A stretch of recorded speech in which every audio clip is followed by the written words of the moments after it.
Everyone, welcome back to the Short Ball Podcast once again for the second time this week, this time previewing the Junior Reps Grand Finals coming up on Saturday. We'll be previewing today the Harold Matthews and SG Ball Grand Finals coming up. Harold Matthews will kick off at 11:45am at Leichhardt Oval. SG Ball at Leichhardt Oval, 3:15pm. You've also got on the day Lisa Fiola at 10am and Tasha Gale at 1:30. I won't be there for the first game, but I will be there, obviously, from Harold Matthews through to SG Ball, so I'll cover that Tasha Gale game live as well. I'm out there, might as well. And I was covering it in a lot of detail, well, not a lot of detail, but I was covering it in detail over the last couple of years as well, but just have had to drop off it this year. But yeah, we'll get straight into it with our SG Ball Grand Final preview. It's very easy this year because it's the exact same teams versus each other in both competitions. And it's, a team right up the top versus a team that snuck in from the bottom half of the top eight. So very interesting dynamic there. But in SG Ball, we've got a team looking to go back-to-back for the first time since the Balmain Tigers did in 2012, 2013, and that is the Sydney Roosters. This side, if you've been listening to my podcast, throughout the course of this season, I've just been constantly on the Roosters and how stacked their side is and how they're the team to beat. They've got 7 players named in this weekend's lineup that played last year, and then, Rex Bathingthwaite was a part of that squad as well. Bastion Armstrong was a part of that squad, and he might have been Harold Matthews, regardless. And then you've got, Brooklyn Heath, who's still a part of the SG Ball squad now, who was in that starting lineup last year. It's a very strong side. And then last year's Harold Matthews side, which was, very talented in its own right, having gone, near undefeated throughout the course of the season. They ended up, they did go undefeated actually, 8 wins, 1 draw, I believe it was. So, some of those guys have come up. Charleston Sororay's killed it. He's been one of the best props in the competition. It's a ridiculously stacked side. And then you got Central Coast Roosters team, who was also really good last year. Carter Mariko's come up, and some of those other guys as well. So, Ekapati, Fessale, it is a ridiculously stacked side. And this weekend, no Carter Mariko, which is huge. He got suspended for a crusher tackle, missed the prelim final as well through that. But they've named Josiah Papa and Brock Elliott. And the halves, Brock Elliott, I thought, had a good game on the weekend in the preliminary finals. Had a couple of nice involvements there on that left edge. And Josiah Papa, he's always been one with plenty of talent. Daily Telegraph, I think, had him first or second in the top 50 schoolboys in the competition. He's mostly played centre over the last 2 seasons, but he's done that, at a relatively high level, and moving back into the halves for this contest. And it is interesting to note as well, last week Rex Bathingthwaite did most of the kicking, so they might just go back to that, and, Brock Elliott and Josiah Papa, they might just play sort of that running half sort of role, but it is going to be something interesting to watch. This Roosters side, defensive intensity is something that I've highlighted a lot with them, and, I highlighted a couple of weeks ago in the prelim in the semi against the Storm, rather. Liam Bell, Darcy Smith, James Finnegan, Eddie Kalis, these forwards get up off their line, and they just suffocate you defensively, and they've conceded 9.2 points per game. It is a ridiculous stat throughout the course of an entirety season to have conceded less than 10 points a game. And, one of those games they conceded 28 points against the Storm. That's the only team that's really been able to break them. And then, the very next week after the Storm got that job done, the Roosters beat them 56-6 in a qualifying final. So, yeah, very, very clinical side, this Roosters team. As for their finals form, that 56-6 win over Melbourne Storm week 1, and then they beat the Rabbitohs 24-14 last week as well, and that was pretty comfortable towards the end as well. 24 points to 10 it was with about 20 minutes to go, and they had that job done with a little bit of time left to spare. And those 2 teams were undefeated all year, first and second. Rabbitohs were first, Storm were second, and they went undefeated throughout the year. Storm technically, but I think they split the points with Penrith for that game that got called off due to lightning. They were down at the time 16-14, but they technically were undefeated throughout the course of the year. Three players to watch for the Sydney Roosters this weekend. Darcy Smith, he's a guy who featured last year very heavily. He was one of the best back rollers in the competition last year. He's backed that up again as one of the best back rollers this season. Cutting back against the grain, lethal, runs a strong line defensively. He's very sound as well. I was seeing a stat around his missed tackles and all that sort of thing, but a lot of the time he's getting up off the line and enforcing, his defense is really sound in and of itself. And then in attack, he's obviously he's a lethal weapon out on that edge. He scored plenty of tries last year running that tidy line. Hasn't probably scored as many tries this year. I'd actually probably need to get that up in front of me, but he's still as damaging as ever is Darcy Smith, and top age now. He's already won an SG ball competition, looking to go 2 from 2. And then the next one, Rex Bathingthwaite. He was in everything last week. He's a lethal player. He played in the NRL trials earlier this year and gave a good account of himself there. And for this age group, he is certainly one of the premier players in the competition in terms of fullback or in terms of just generally as well. Good ball playing, good support play, returns the ball well.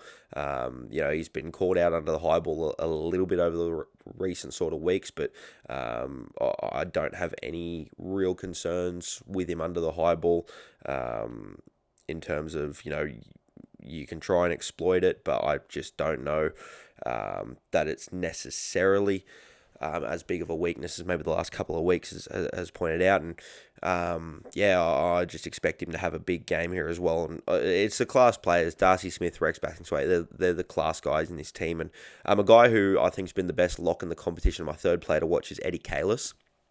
Obviously Nathan Kalis is a kid, but that's not what's turned him into the player he is at the moment. Howard Matthews, he was coming off the bench for the Sydney Roosters. I remember particularly a game that I watched against the Panthers. He lit them up 2 years ago coming off the bench, and then he was coming off the bench in last year's SG ball side as well, and doing all right. And then, he just, from last year's experience in this SG ball setup, he has just gone from strength to strength to strength. And he had an awesome game in the grand final last year, and I expected him to do that again. And, he was unlucky to miss out in the Australian schoolboys side. Hearing Origin under 19s being replaced by Origin under 21s, but if it was still Origin under 19s, he would be very unlucky to miss out on that side as well, because he was killing it. But keen to see how that sort of story progresses, what's happening with Origin under 19s and what their plan is there. But regardless, getting off topic a little bit, Eddie Kalis, gun offloader, carries the ball well. He scored a heap of tries this year as well and set a few up. He's, like I said, one of those guys leading that line speed and kick chase every single set. And he's going to be a guy to watch in this game. And if he produces similarly to what he did last year in the grand final as well, I think he'll produce better than that, considering I think he's a much improved player from then. He's built himself up into one of the premier locks in his age group at the moment. And, it's a guy who he was killing it off the bench over the last couple of years, but to go from that, top age Harold Matthews off the bench in that side that wasn't as strong as his side to the starting lock and one of the best players in the competition, it's been good to see the evolution of Eddie Kalis over the last couple of years. We'll move on to the Knights. My biggest talking point for them, it's that sort of sense of deja vu with them. They've, over the last 2 seasons, the Knights have been a very consistent junior rep side. They've always got stacked talent. Newcastle Nursery's unreal. But last year's Harold Matthews side, they went on a run in the back half of the year, ended up getting all the way to the grand final. They were, out of the top 8 at about the halfway point of the season, went on this huge run, ended up scraping into the top 4, making the grand final and lost to the Warriors, who are the defending champions then. Now they've got to take on the defending champions in the Roosters after coming 7th and going on a late season run.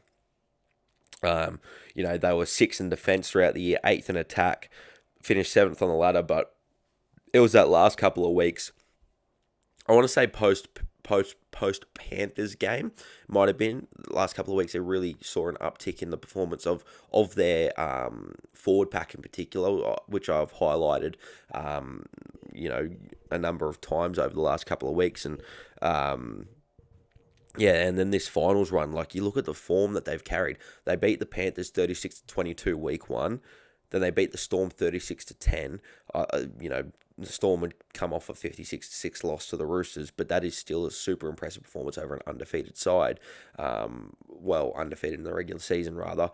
And then 40-6 over Manly. Like, Manly beat South, who were, a team that a lot of people were talking up as, all right, they're going to, go all the way with this and, undefeated through the regular season, a very high quality side. Manly beats them week one, and then Knights come out and put 40 on Manly in what was a very, very clinical performance, and I spoke about that on the review.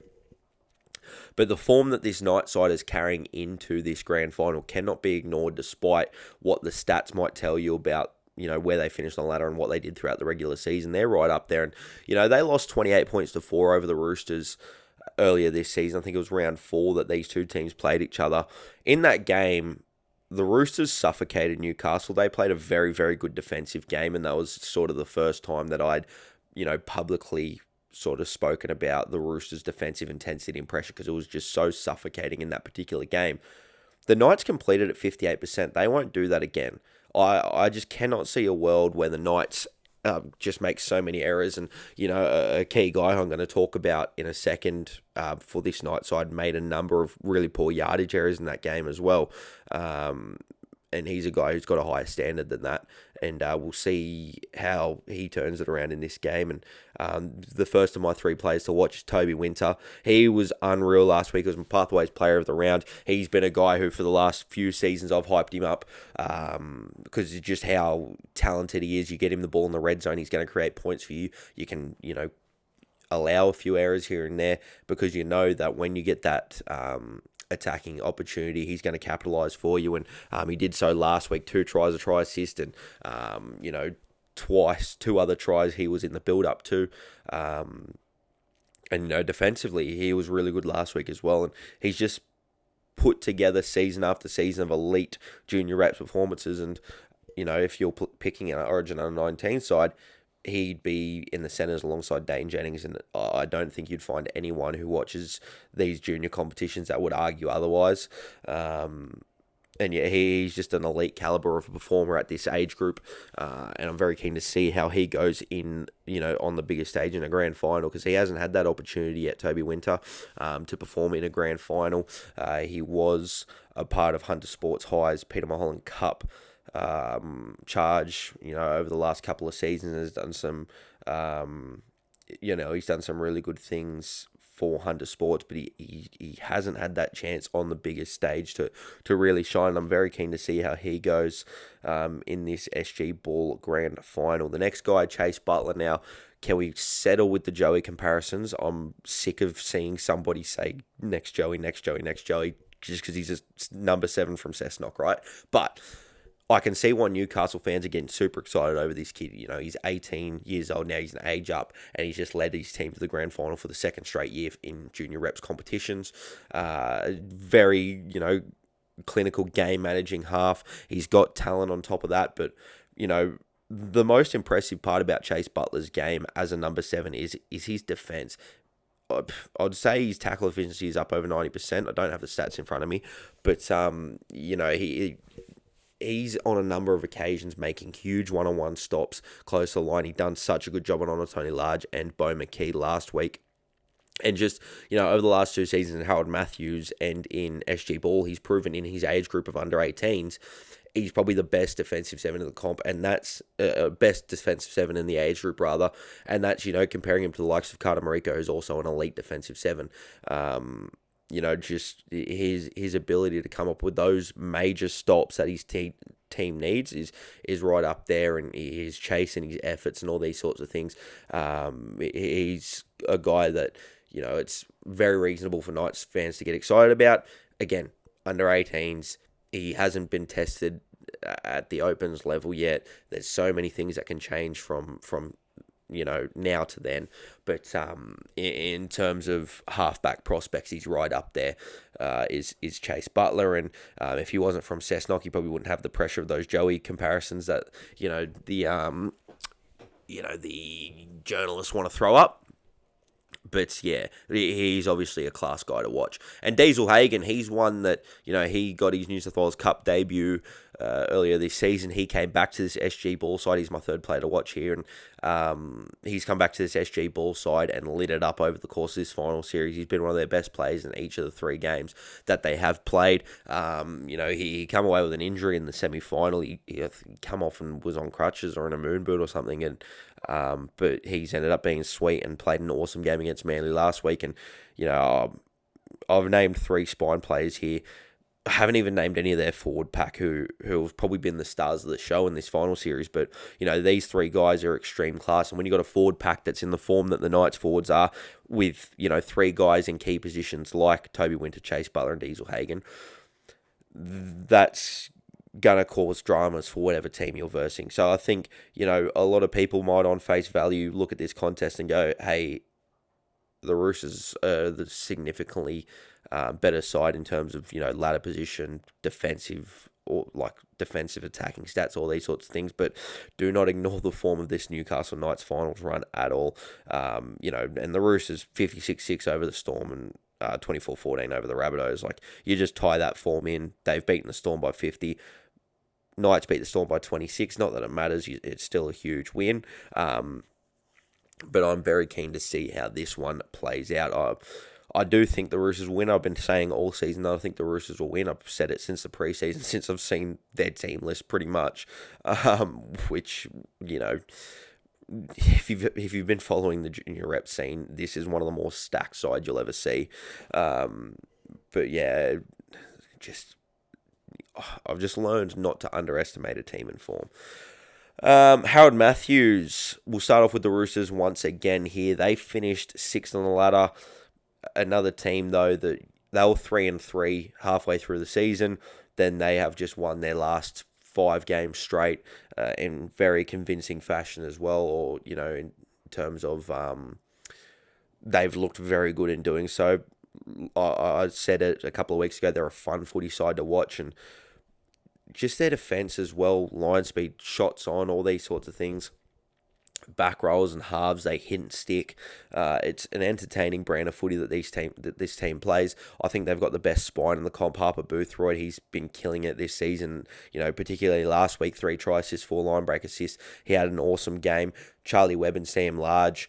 Charlie Webb, sort of that all over the place number 7. He's got a great running game. He's so creative. He can do all this. And then Samuel Large, that sort of calm, collected hand, the ball playing that he possesses, both of them defensively very, very good. They will hit and stick. They are not spot defenders at all, unlike a lot of other halves. And then, out of number 9, Caleb Zara, who was in my team of the year. And, you want to include the 13, Marcus Sando, who's probably been the best 13 in the competition over the second half of the season. It's a very, very formidable spine. It's a good forward pack that's intimidating and physical, gets in your face. Their finals form, they beat Manly 26-6.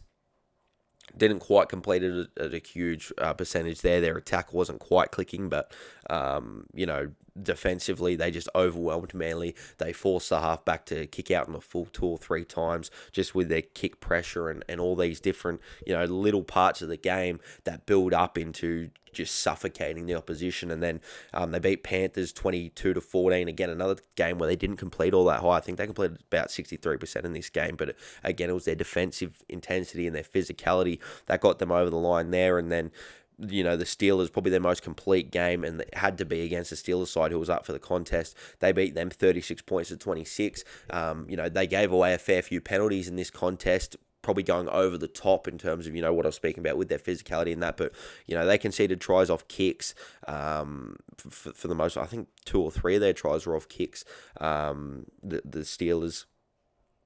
And, there was a couple of occasions where they got split open, for the Asher Chapman try, they got split, they got stripped for numbers on an edge once or twice. But, for the most part, 96% completion rate in attack, they were flowing brilliantly, and then when the big plays needed to be made defensively, they made them and came away with the win there. So they've had an awesome finals run. They've had an awesome back end to the season. To start 3-3 in a Howard Matthews competition, then be there in the grand final, it's pretty, pretty tough to do. But you do see these sides just catch fire. I mentioned it with the Knights last year and Howard Matthews, and the Warriors in 2024 as well. They sort of did a similar thing. They just caught fire. They took it all the way to winning the competition from sixth. The Roosters are finished sixth. They've caught fire. Not too dissimilarly to how the Warriors did it, and they've had to win an extra game because of the new finals format, because back when the Warriors did it, they finished sixth, they'd play third, then they had to play second, and then they played first, or they had to play first in a prelim, and then had to play second in a grand final, whereas, this is a top four format, so Roosters, a top eight format rather, the Roosters had to verse seventh week one, and then they verse semi-final loser of first and fourth, etc. How the finals formats work. Three players to watch, guys that I've somewhat highlighted because they're all members of the spine, but I think they're just the class players in this side. Marco Sando, he's been the best forward in the competition this final series. He was good throughout the season. His pre-season as well was particularly eye-catching, and then he's just caught fire. He's consistently been their top run meters, right up the top of their tackle count as well every single game, and just that physical presence through the middle, and his ability to carry the ball up is sort of second to none at the moment, and he's making big meters per carry as well. It's not like he's going through 20 runs to get to his 150 meters. He's getting to these numbers in 11 or 12 runs. He makes them count, and makes big meters every single time he carries the ball, and he's that close to the line, damaging, and he's formed a good combination with another guy who I'm going to talk about in a second. But Charlie Webb's my second player to watch for the Roosters. He's just a live wire half, and you can't really underestimate him. Last season he was very good. I think him and Lockie Metcalf, they're both very good ball dominant halves. I didn't think they meshed quite as well last year, but he was still very eye catching, Charlie Webb. And then this season, him and Samuel Large's combination has been huge, and he's been allowed to be that sort of on ball dominant, sort of play what he sees kind of half, and he's really relished in that role, and just been able to pull things off. And he doesn't get it right every time, but when he does get it right, it sparks for this side, and it's very entertaining to watch. And he's a huge reason why they are where they are. In fact, he's probably one of the biggest reasons. And then the last guy, Caleb Zara, he's I've mentioned him a lot throughout the season, as with the other guys as well, but Caleb Zara tops their defensive numbers, pretty much week on week. High effort, number 9. His service is really good, and his running game, when he starts using it, is lethal as well. So they've got so many different points of attack. They've got their halves. Samuel Large is an elite ball player. He can run the ball well as well. Charlie Webb's an elite ball running half. Harper Boothroyd out the back, who's been really good. The forward pack, all this and that. But, you take your eyes off the 9, Caleb Zara, he'll strip you, and he's topped the try scoring tally for number 9s in this competition as well. So, despite the fact that you might, for the most part of the game, you're looking at him, it's like, it's off the deck, and it's good defense, and that's a really, those are the two things. Like I've said, there's two things that make you a really good number 9. It's good service to your forwards and to your halves, and it's good defense. Those are the two things that you need to be a good number 9. And then he's added that running game. His kicking game's come along as well in this season as well. I've seen him kick a little bit more. Obviously I've seen a fair bit of him at Para. He was in Para's system development wise, and Hills Bulls Junior, like a couple of players from this Roosters side. Hills Bulls pretty much a feeder side for the Roosters at the moment. I know they'll feed. I know their Ron Massey was feeding through to the Roosters at one point. I'm not sure if that's still the case, but Hills Bulls and Sydney Roosters connection is huge at the moment. Shout out to the junior club there. But we move on to the Newcastle Knights. Their left edge is the best in the competition. Riley Rostron, Cade McKay, Malachi Faave-Eli, and Nate Vincent at the end of there. He's had a very high try count. I think he's on 8 so far this season out on that left wing. You look at the highlights for a Newcastle game, I'd say 80% of their tries are down that left edge involving, one of those 4 guys. Riley Rostron's probably been the best six in the competition. Kate McKay's probably been the best back row in the competition. If you told me Malachi Faiva'Elo was the best center in the competition, I wouldn't push back too hard. And he's a 16-year-old. He's up in age in this contest. So, that is a very, very stacked edge. And, Nate Vincent as well. I'd sort of, a lot of the time, mention this left edge and, wrap those three guys up. Don't forget about him either out on that left wing. He's contributed his, he's pulling his weight out on that edge as well. That's been a big part of why they're where they are at the moment, is just how they can go out to that side, and one of those four guys is going to do something, and they're going to put points on the board. They're 8-0, first on the ladder, third in attack and defense. But they're winning games, so those overall numbers don't really mean anything if you're 8-0 and you're in a grand final. Their finals form, they started off with a 20-16 loss against the Steelers, their first loss of the season, but you'll find a common sort of theme here. All the undefeated sides, they're nowhere to be seen in these grand finals. The Roosters, they got past two undefeated sides to make it to the grand final after losing in round 9. And then, the Knights, probably a loss they needed to have against the Steelers week 1 of the finals, because then they've come out and won 24-18 over the Eels and then 18-10 over Souths. They've just been able to get the job done and keep winning, and winning form's good form. It's a common saying across a lot of different sports, but, when you're putting up wins after wins after wins, you cannot be ignored. And, the Knights have got the best winning form in the Harold Matthews competition. When you see a team that finished first on the ladder versus a team that finished sixth on the ladder, the team that finished first rightfully probably should be favourites. Again, I think Roosters are going to do the double. I said it a couple of weeks ago as well. If you've been listening to the podcast week on week, when the Roosters versus the Panthers in semi-finals, in that preview, I said the winner of this game is going to win the comp, because I thought the Panthers were the best team in the competition. They're the most stacked. They'd shown the most throughout the regular season, despite being beat by the Knights in round 6. They'd shown a lot throughout the season. They went bounce, but, in that, the Roosters were a team on the up, whereas probably the Panthers were just were in sort of that downwards trajectory when it came to finals time, and Roosters were on the up. And I thought that, the Roosters, the way that they were trending, if they were to beat the Panthers, they'd go on and win the whole thing. And I'm going to stick by that. But, the Newcastle Knights, you'd be silly to say that they're probably not favourites in this game, because they did finish first on the ladder, and they have got that winning form. 3 players to watch. I mentioned that left edge. I'm just going all in on this Knights left edge, and if I'm the Roosters and I'm doing video on this side, it is left edge. And I was talking about it with South, last week. They've got Willie Mason talks about this, like all those Bulldogs boys, head on a plate. It's these 3 guys, Riley Rostron, Cade McKay, Malachi Faiva'Elo. You've got to shut them down if you're any hope of winning the game.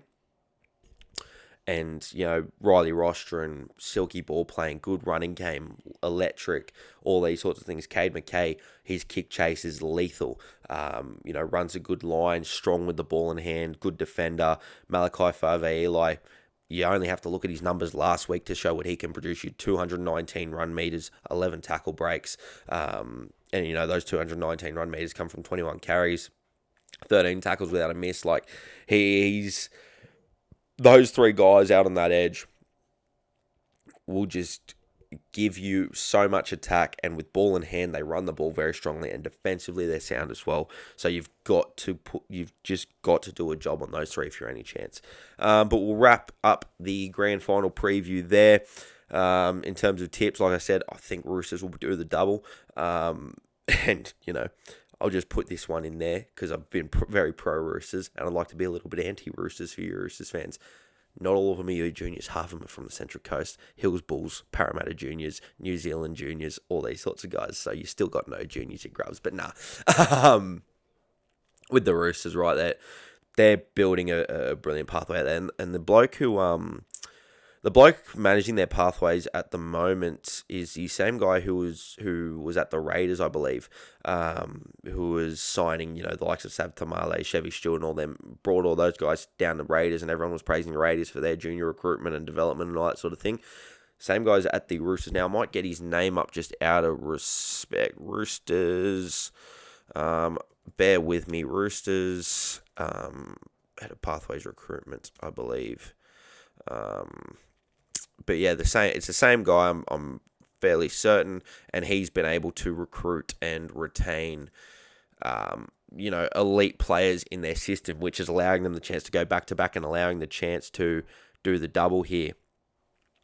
Joel Carbone. Yeah, Joel Carbone's the guy, head of recruitment, Joel Carbone, formerly with the Canberra Raiders. So, he's doing an awesome job at the moment with the Roosters as well. And, they're going to reap the rewards of how strong they've built their junior pathways to be. And I can't wait for, if they do the double, or the Roosters fans that starts flooding the comments talking about, but we've got no juniors. And you know what? Fair play to them.